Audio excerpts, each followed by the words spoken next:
মনে আপা যেটা আমি শুরুতে আবার বললাম যে শুরুতেই বলেছি যে আইনি ভিত্তি না দিয়ে এই জুলাই সনদটা স্বাক্ষরিত হলে যেটি এনসিপি বলছে এটি কাগজে আনুষ্ঠানিকতা হবে এবং তারা এখন পর্যন্ত ছাড় দিতে দিতে এই পর্যায়ে এসেছেন এবং ছাড় দেওয়ার একটা সীমা আছে।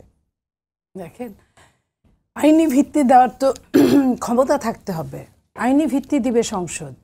আইনি ভিত্তি সংসদের বাইরে আপনারা আমার এখন তো সংসদ নাই, অনির্বাচিত সরকার। এই আইনি ভিত্তিটা দিবে সংসদ। সেজন্য তো গণভোটের কথা বলা হচ্ছে।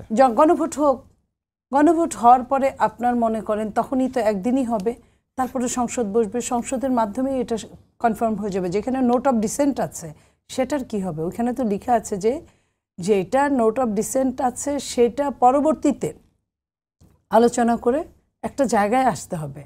আপনার গণভোটটা যেখানে আপনার সবার মিল হয়ে গিয়েছে সেইখানে গণভোট।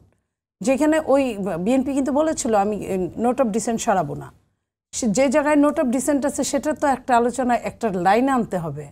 সেটা আপনি হুট করে আপনার গণহারে আইনি ভিত্তি তো দিতে পারবেন না, ওইখানে তো একটা ভাগ আছে।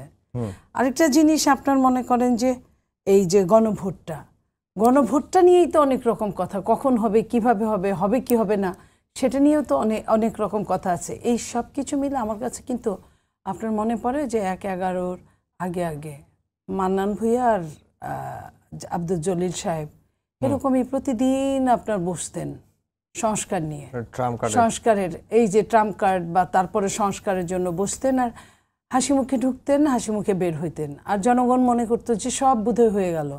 কিন্তু পরবর্তীতে কি দেখা গেছে? একটা ১/১১ হয়েছে। এই দেশটা আমাদের সবার, প্রত্যেকের, ছোট দল হোক বড় দল হোক, একজন হোক একাধিক হোক, সবার জন্য একটা রাষ্ট্র।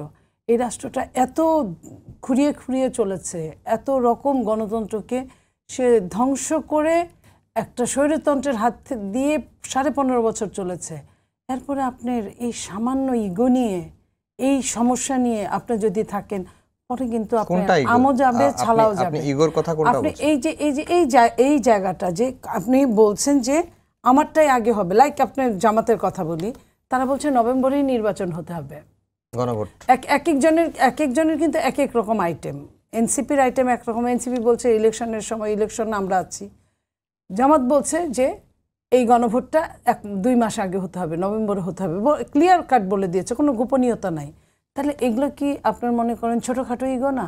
আপনার যদি ইলেকশনের দিন যদি হয়, একই খরচে যদি চলে, এবং সেইখানে একটা এমপি সেই দিনই কিন্তু পাশ করে না, এমপির ভোট গণনা হবে, রেজাল্ট হবে, তার ৩ দিনের মধ্যে তার গ্যাজেট হবে, গ্যাজেটের পরে সে লিগাল হবে।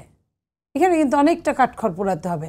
আর ভোটের যেটা গণভোট যেটা, সেটা রেজাল্টটা ওই দিন ওই ভোট গণনার সময় যখন রেজাল্ট হবে তখন কিন্তু এভরিবডি নোজ। ওটা কিন্তু আর ওইটার কিন্তু কোনো ওটার ওই সমস্যা নাই যে সে যায় সংসদে বক্তৃতা দিবে, সে তো যায় আর বক্তৃতা দিতে পারবে না। সেটা শুধু পাস হবে। কোনটুকু পাস হবে? যেটুকু নোট অফ ডিসেন্ট নাই, যেটুকু সবাই মিলে এক জায়গায় উপনীত হতে পেরেছে। আর যে সমস্যাটুকু আছে সেই সমস্যাটা তো আপনার ফিল আপ করতেই হবে। তখন 2/3 মেজরিটি বলেন, আপনার সংবিধান যা বলবে সেইভাবেই তো কাজ করতে হবে। তো সেইটুকু আপনি এইখানে আমাকে ছাড় দিলেন না, ওইখানে গিয়েও আপনি আইনও মানবেন না, তাহলে তো হবে না। দুইটা তো আপনার একটা মানতে হবে। এইখানে আপনাকে ছাড় দিতে হবে, নোট অফ ডিসেন্টটা বাদ দিতে হলে মেনে নিতে হবে। সব কথা গণতন্ত্র কি বলে? গণতন্ত্র 51-এর কথা বলে। গণতন্ত্র কিন্তু বলে না 99% থাকতে হবে। আপনার ম্যাক্সিমাম তো এই 84টার মধ্যে মানাই হয়ে গেছে। যে কয়েকটা নোট অফ ডিসেন্ট আছে সেগুলো মিলে আপনারা দরকার পড়লে আপনার সঙ্গে আমার সঙ্গে যদি মতে নাই মিলে আপনি লটারি করেন। দরকার পড়লে আপনার সঙ্গে আমার যদি মতে নাই মিলে সংখ্যাগরিষ্ঠ কে আছে, কয়টা দল কোনখানে সাপোর্ট দেয় সেটা নেন। আপনার যখন প্রত্যেকটা জিনিসের কিন্তু একটা সমাধান আছে। আমরা অঙ্ক করি, অঙ্কের মধ্যেও কিন্তু আমরা মনে করে দিয়ে শুরু করি, কিন্তু সবশেষে কিন্তু আর মনে করি থাকে না। তো এটাই আপনার এই বিজ্ঞানে, তো এই বিজ্ঞান পরিবর্তনশীল বিজ্ঞানের নামই রাষ্ট্রবিজ্ঞান।